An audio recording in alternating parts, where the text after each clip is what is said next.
24 विधानसभा में ये परिचर्चा चल रही है और इसका मुख्य पायदान पर जो बैठे हुए लोग हैं उनको भी उनका अधिकार और इस तरह से सामाजिक न्याय को मजबूत करने का काम किया है। उन सब उस विषय पर जो है झाड़ कर कपड़ा आए हैं ताकि महिला वस्त्र पहन करके आए हैं। इस सवाल किसी ने किया ही नहीं अभी। आज सीवान सदर अवध बिहारी चौधरी के निवास पे बताया जाए क्या उद्देश्य है? सामाजिक न्याय परिचर्चा पार्टी के द्वारा पूरे बिहार में कराया जाए। 243 विधानसभा में 24 टीम के माध्यम से इस चर्चा की शुरुआत की गई। शांति बनाए रखिए। एक दिन में 24 विधानसभा में ये परिचर्चा चल रही है और इसका मूल उद्देश्य यही है कि समाज के अंतिम पायदान पर जो बैठे हुए लोग हैं उनको भी उनका अधिकार और अवसर जो है मिलना चाहिए।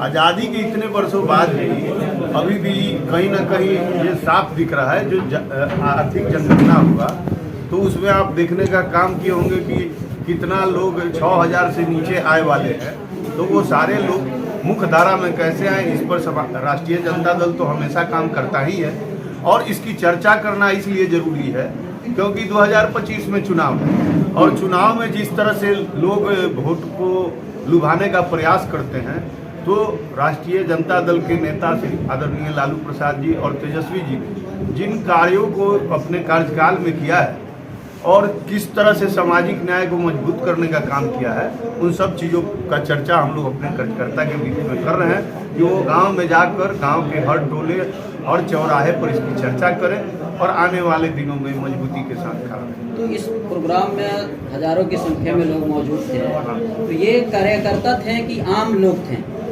बूथ अध्यक्ष थे, कार्यकर्ता भी थे, आम लोग भी थे। जो राष्ट्रीय जनता दल के प्रति अपना लगाव रखते हैं वो सारे लोग थे।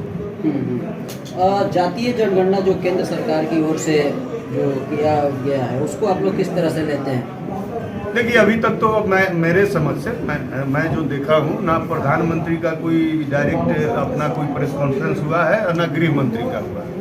और जहाँ तक आप बात कर रहे हैं तो आपने महिला आरक्षण बिल को भी देखने का काम किया है, तो अभी वो पेंडिंग है। तो आज ये जातीय जनगणना का चर्चा करना बीजेपी की तरफ से या एनडीए सरकार की तरफ से अभी हमको लगता है कि एक तरह से ये जनता को धोखा देने और चुनाव सामने है इसलिए इस मुद्दे को लेकर चल रहा है। जुमला है ये? मेरे समझ से तो जुमला ही है, क्योंकि वो लोग जुमला छोड़ के तो कुछ करते नहीं। इसको आप करीब से आप लोगों के लिए तो हमारा तो एजेंडा है, हम तो उस मुद्दे पर काम कर रहे हैं और हम तो चाहेंगे कि सभी लोगों को पता चले कि किसकी कितनी आबादी है, तो हम तो उस पर काम कर रहे हैं। तो हमारे मुद्दे को भटकाने के लिए कई बार प्रयास किया जाता है। हम लोग रोजगार की बात करते हैं, हम लोग पलायन रोकने की बात करते हैं, हम अच्छा स्वास्थ्य सुविधा की बात करते हैं, हम सब लोग को समान शिक्षा की बात करते हैं। तो हम तो मुद्दे पर बात करते हैं। वैसे भी लोग हैं जो मुद्दे से हट के कुछ और बात करते हैं। एक और सवाल जो अभी आपने देखा होगा, जो इंडिया पाकिस्तान के बीच में लड़ाई जो चढ़ा था, अभी सीज फायर हो गया, इसको आप लोग किस तरीके से लेते हैं? हम लोगों ने तो पूरा विपक्ष है और हमारे नेता ने खास करके हर 4 घंटे पर देश के सेना को शाबाशी देने का काम किया, उनके ऊर्जा को बढ़ाने का काम किया। हम लोग तो यही चाहते हैं और सही बात भी है कि देश के आज़ादी के बाद सेना की जो भूमिका रही है, जब भी देश पर खतरा आया है तो सेना ने पूरे ताकत के साथ उस खतरे को टालने का काम किया। 2000 सीज फायर को लेकर के उससे भी इसका लेना देना है। सीज फायर को लेकर के जिस तरीके से तुलना किया जा रहा है इंदिरा गांधी और नरेंद्र मोदी जी का, तो इस तुलनात्मक मतलब जो दृष्टि से आप लोगों का क्या उसमें भूमिका हो सकती है? इंदिरा गांधी तो कोई नहीं हो सकता, ये तो दिख भी रहा, ये तो दिख भी रहा। तो हम लोग तो चाह रहे थे और पूरा देश चाह रहा था बिल्कुल कि जिस तरह से हमारे 28 लोगों की हत्या हुई उसका हिसाब होना चाहिए। अच्छा सर, पिछली बार सरकार बनाने में मात्र 12,000 वोटों का कमी रहा था, क्या लग रहा है इस बार आप लोग घूम रहे हैं वो कमी हो जाएगी? आपको क्या लग रहा है? आप 10 दिन में राष्ट्रीय जनता दल पूरे बिहार के 243 विधानसभा में सामाजिक न्याय परिचर्चा कर रही है, तो उन सब बिंदुओं पर कर रही है जिसमें हमको लग रहा है कि हमारे कार्यकर्ता, हमारे लोग जिस विषय को नहीं जान रहे हैं और इसके लिए जागरूक होना उनकी आवश्यकता है, तो उन सब चीज़ों पर चर्चा चल रही है। इसको साधारण बैठक आप समझ रहे हैं तो हो सकता है ये आपकी भूल हो। नहीं, नहीं। 243 विधानसभा में 10 दिन में सभा और बैठक और चर्चा हो जाना ये साधारण बात नहीं है, आप यही समझ सकते ठीक है सर, ठीक रिक्वेस्ट सर है। खास करके हर विधानसभा में आप लोगों का हो रहा है, आज सीवान सदर में भी हुआ, इसके बारे में सर बताया जाए जरा। जो बिहार के 243 विधानसभा में राष्ट्रीय जनता दल के द्वारा परिचर्चा का कार्यक्रम चल रहा है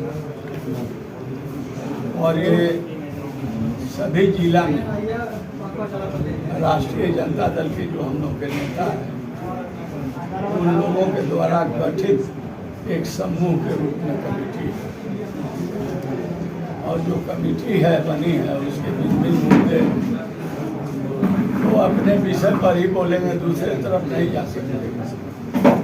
और इस टीम के कन्वेनर हैं जितेंद्र कुमार राय। तो आज परिचर्चा आप लोगों ने देखा बहुत अच्छे तरीके से परिचर्चा के जो विषय थे उस विषय पर जो राष्ट्रीय जनता दल, ये जान लीजिए इसमें जो आए थे ना वो कोई अन्य लोग नहीं थे, वो राष्ट्रीय जनता दल के चेहरे थे। सूरत को भी देखकर पहचान लेना चाहिए कि लोग आए हैं, कौन है। ये जो है झाड़ कर कपड़ा आए हैं कि महिला वस्त्र पहन करके आए हैं। इस सवाल किसी ने किया ही नहीं अभी, ये लोग कौन थे? नहीं किए होगा सर, तो मैं पहले ही बतला दिया। नहीं।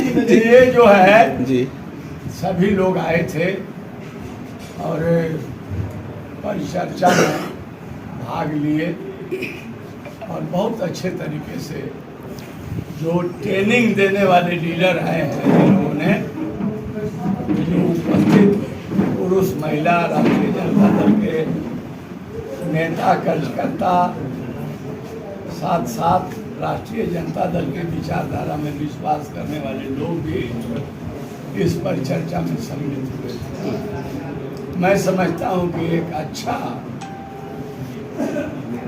संदेश इस परिचर्चा का जाएगा और जो लोग परिचर्चा में बात को सुनने का काम किए उनको एक 2025 के चुनाव लड़ने और जीतने का दिशा देने का काम आए हुए नेताओं ने किया। जो परिचर्चा है ये चुनाव के नजरिए से बात करें तो सिवान जो सदर सीट है उस पर कितना प्रभाव पड़ेगा? तुम बतला दो बाबू कि क्या प्रभाव, तुम्हारे नजर में क्या प्रभाव पड़ रहा है?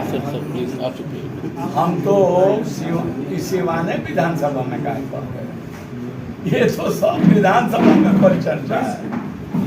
तो हम तो जो दबे कुचड़े लोग हैं और आज़ादी के 76, 77, 78 बरस बीत जाने के बाद भी बहुत ऐसे लोग हैं जो निर्बल है, असहाय है, बेसहारा है, आज भी उनको मुख्य धारा से जोड़ने का अवसर नहीं मिला है।